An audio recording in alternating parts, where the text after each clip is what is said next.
el que está agradecido soy yo a los promotores de esta iniciativa, de este proyecto, por haberme invitado, que además esta invitación me permite incorporarme a un proyecto colaborativo, ¿no?, sobre economía colaborativa.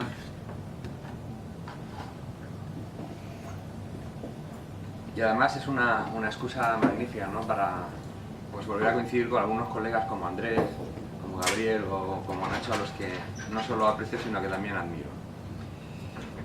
A mí me ha resultado muy interesante conocer pues, puntos de vista distintos, ¿no?, a los que habitualmente estoy acostumbrado. Y a mí me suscita estas intervenciones la duda de, bueno, ¿yo aquí qué puedo aportar, Lorenzo? Lo decías tú antes. Pero yo no soy especialista en estos temas de economía colaborativa. Soy un usuario muy ocasional que tampoco tiene una experiencia práctica que me lleve a tener una posición, una opinión al respecto. Y quizá mi aportación pues, puede venir desde el punto de vista de cómo reconfigurar el papel de la administración pública en este contexto digital. Porque a lo que sí me he dedicado muchos años, como decía Lorenzo, es analizar la perspectiva jurídica del proceso de transformación digital que las administraciones públicas están intentando llevar a cabo desde hace casi ya demasiado tiempo, ¿no? Algunos habéis comentado otras iniciativas que tenéis en marcha. Pues yo tengo algún proyecto de investigación sobre estos temas. En concreto, y quizá el más alternativo, pues es un proyecto europeo, se llama ARIES, donde estamos intentando a nivel europeo, con empresas tecnológicas, desarrollar un ecosistema de identidad digital que permite al usuario gestionar sus perfiles, y luego hablaré sobre esta perspectiva, a partir de la vinculación de esas identidades digitales con una identidad física basada en la constatación presencial de esa identidad. Y esto tiene importancia por lo que luego comentaré, ¿no?, por la debilidad que desde el punto de vista de la exigencia de responsabilidades jurídicas pueden existir en el contexto de Internet en general y en el concreto de las plataformas colaborativas. Si yo tuviese que resumir brevemente mi principal conclusión antes de empezar diría lo siguiente: pues que hay que adaptarla a la actividad administrativa de control, de supervisión, incluso sancionadora, regulatoria, efectivamente, a la singularidad del contexto digital en el que se produce pues, este fenómeno de la economía colaborativa en el sentido en que Miguel nos hablaba anteriormente, ¿no? Y eso exige también reconfigurar las garantías jurídicas. Algunas ya existen y hay que reforzarlas, por ejemplo la transparencia, y esto tiene gran importancia, por ejemplo, a la hora de hablar del sector privado, la transparencia del sector privado. Pero también hay que no solo ampliar, sino adaptar algunas de las que ya existen. Por ejemplo, en relación con la protección de datos, yo creo que hay un gran desafío a la hora de hacer compatible el equilibrio entre privacidad y un mayor protagonismo, ¿no?, del control administrativo desde el punto de vista del control de la información. Aquí creo que hay un cambio de paradigma importante. Y luego hay que implementar otra serie de garantías nuevas que hasta ahora no existían y que es imprescindible para lograr un adecuado equilibrio entre el ejercicio de las potestades administrativas y la posición jurídica de los ciudadanos, de los prestadores de servicio, etc. Y en ese sentido, por ejemplo, aunque luego Lorenzo hablará del tema, pues todo lo que tiene que ver con la inteligencia artificial, el Big Data, ¿no?, pues hay que de alguna manera embridar esa nueva realidad desde el punto de vista de la singularidad de la herramienta tecnológica. Y para ello hay que partir sin duda de la singularidad de este tipo de servicios de los que estamos hablando. A ese respecto, pues hay una reciente sentencia que imagino que alguien comentará después, que es el caso Uber, la sentencia del Tribunal de Justicia de la Unión Europea de 20 de diciembre de 2017, hace menos de un mes que se dictó, y que puede ser muy relevante en relación con ese intento de desregulación al que se refería el profesor Romero en su intervención inicial. Porque podría ser la excusa el concepto de servicio de la sociedad de la información para entender que todo esto está liberalizado, como son servicios que se prestan a título oneroso, a distancia, por vía electrónica, a petición individual del interesado, entran dentro del concepto legal y de la directiva del año 2000 de servicio de la sociedad de la información, y por lo tanto aquí no puede haber ningún tipo de intervención administrativa previa, las posibilidades de respuesta a posteriori también se limitan, la capacidad de control, de supervisión, de introducción de los servicios pues desaparecen, cuando no es así. Precisamente la sentencia, me voy a permitir leer algunas afirmaciones que son muy aclaradoras, yo creo. La sentencia pone el énfasis en la distinción que estáis planteando antes, ¿no? Por ejemplo, dice, el prestador de este servicio de intermediación crea al mismo tiempo una oferta de servicios de transporte urbano. Lo que pasa es que lo hace accesible concretamente mediante herramientas informáticas. O sea, no es solamente un prestador de servicios de sociedad de información, es algo más. Utiliza la herramienta tecnológica para prestar un servicio de transporte urbano. O también dice la sentencia, y leo literalmente, Uber ejerce una influencia decisiva sobre las condiciones de las prestaciones efectuadas por estos conductores, en relación con lo que hablaba Adrián Todolí, ¿no? O, por ejemplo, también afirma la sentencia, este servicio de intermediación forma parte integrante de un servicio global cuyo elemento principal es un servicio de transporte. Entonces no podemos utilizar la mayor desregulación que supone el concepto legal de servicio de sociedad de información para decir que aquí la administración pública no puede decir nada. No, habrá que reconfigurar, imagino que Gabriel Domenech hablará de eso en su intervención, aunque el título no sé si lo dice o no, bueno, algo dirá seguramente porque ha publicado trabajos de referencia en este contexto del servicio de transporte. Pues no puede decir el prestador de servicios, en este caso Uber, que bueno, es un mero intermediario, no. Queda demostrado, y esta sentencia es muy relevante por ello, que hay algo más. Pero claro, este planteamiento nos lleva a la siguiente conclusión, es que hay una pluralidad de potenciales intervenciones de diversas administraciones públicas.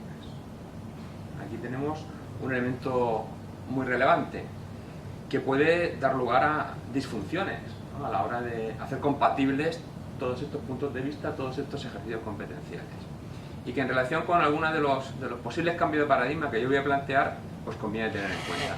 Pues aquí tenemos desde la potencial intervención del Ministerio de Industria, Turismo y Agenda Digital, cuando se trate de la regulación propia de los servicios de social información.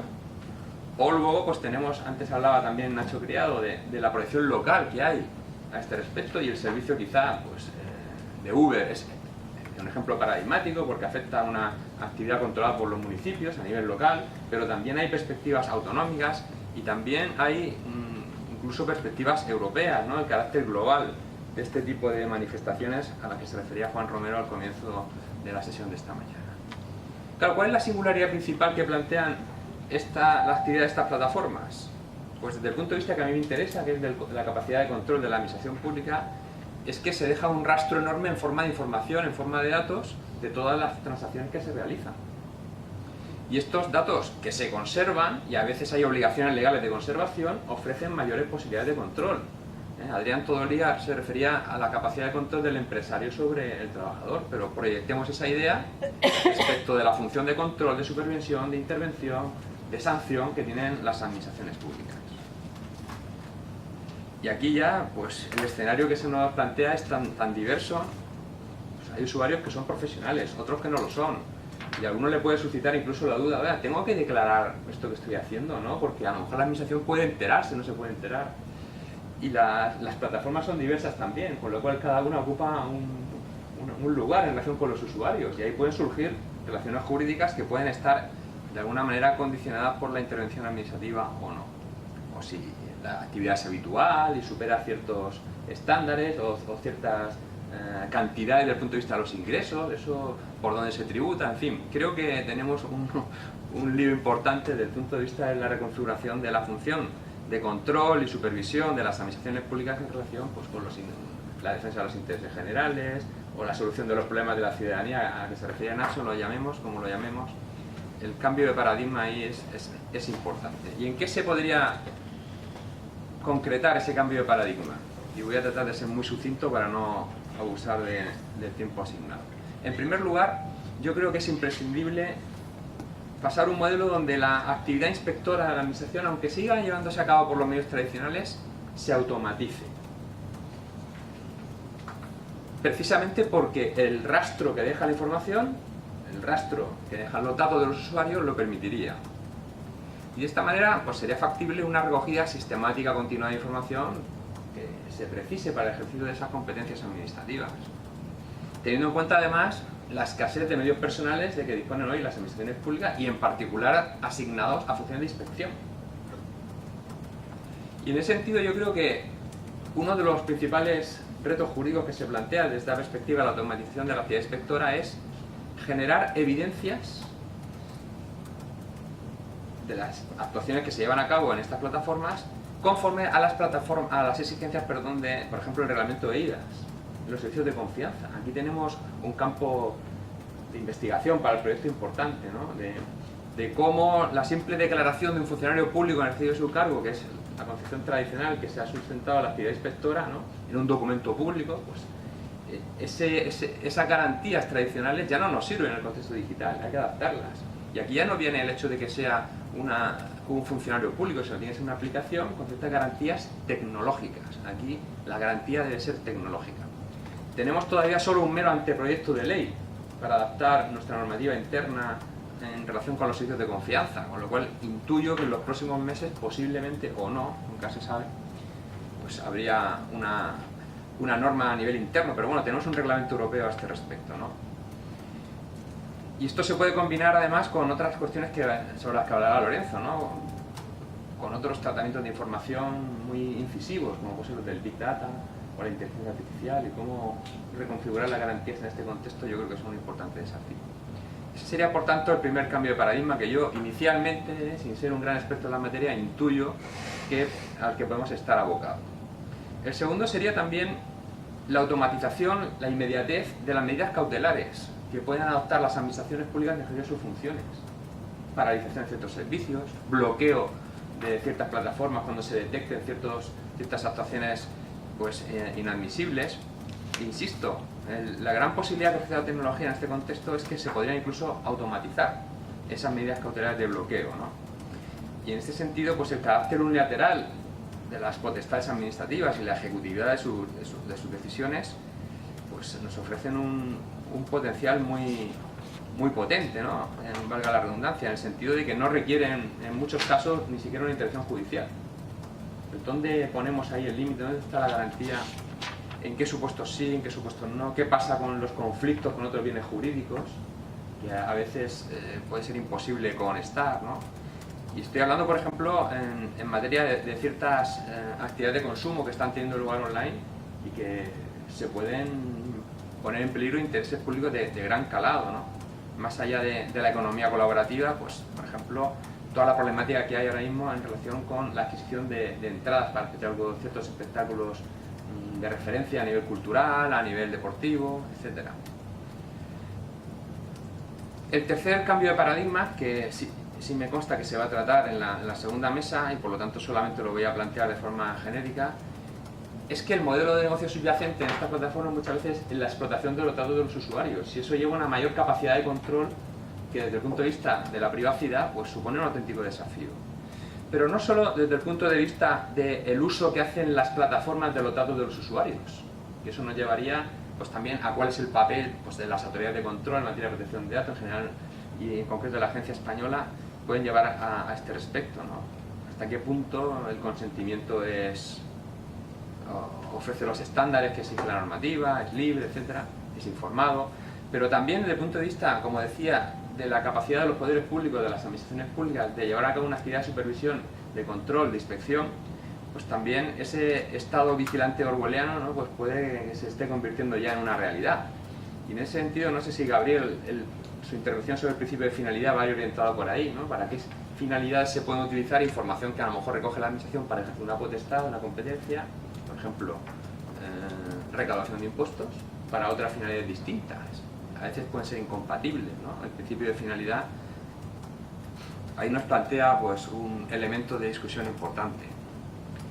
Y en ese sentido, pues yo creo que la efectividad del control de las obligaciones que tenemos ante las administraciones públicas nos plantea también otro cambio de paradigma, y es el relativo a cómo está cambiando en ciertos contextos el suministro de información al que están obligadas las empresas y las personas físicas, por ejemplo, ante la agencia tributaria. No sé si sabéis que ya hay un sistema inmediato de información tributaria en el IVA, de manera que en tiempo real las empresas ya pueden ir comunicando a la agencia tributaria la información relativa a las actuaciones que llevan a cabo, sin necesidad de hacer declaraciones periódicas de IVA. Esas empresas ya están exentas de hacer la declaración tradicional del IVA, porque continuamente hay un suministro de información. Y este modelo, pues quizás se pueda adaptar también al contexto de las plataformas colaborativas. Y no ya, fijaros lo que voy a decir, en relación con la obligación de suministro automatizado inmediato, sino más aún, se podría dar un paso más. Es que en la medida en que toda la interacción está teniendo lugar en un contexto digital, donde el rastro de información es muy transparente, pues a lo mejor la administración ya no tiene que pedirnos nada, sino va y busca y encuentra lo que quiere. Y en ese sentido vuelvo, como razonamiento circular, como la economía circular, a lo que he planteado al principio, ¿no? Cómo este cambio de paradigma también nos obliga a reconfigurar, a replantearnos la intervención administrativa desde el potencial y las posibilidades de una completa o prácticamente completa automatización.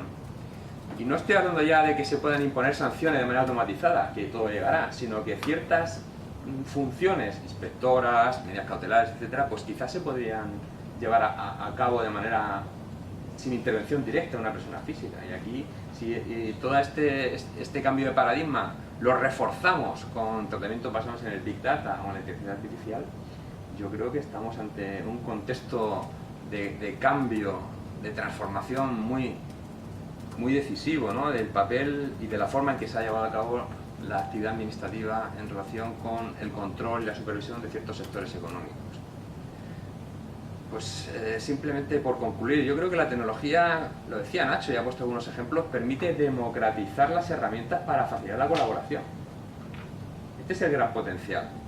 Pero hay que establecer las herramientas, en este caso jurídicas, para que esto sea realmente así, ¿no? Y no suponga un perjuicio para intereses públicos, intereses generales afectados, también para intereses particulares, cuya tutela se asigna a las administraciones públicas, por lo que respecta a la perspectiva de mi intervención. Y en definitiva, yo creo que hay que hacer un esfuerzo, y esta podría ser mi contribución, ¿no?, al proyecto, por reconfigurar, no ya tanto la regulación, que estando aquí Gabriel no me atrevo ni siquiera a plantearlo, sino el papel que pueden llevar a cabo las administraciones públicas en el ejercicio de sus competencias.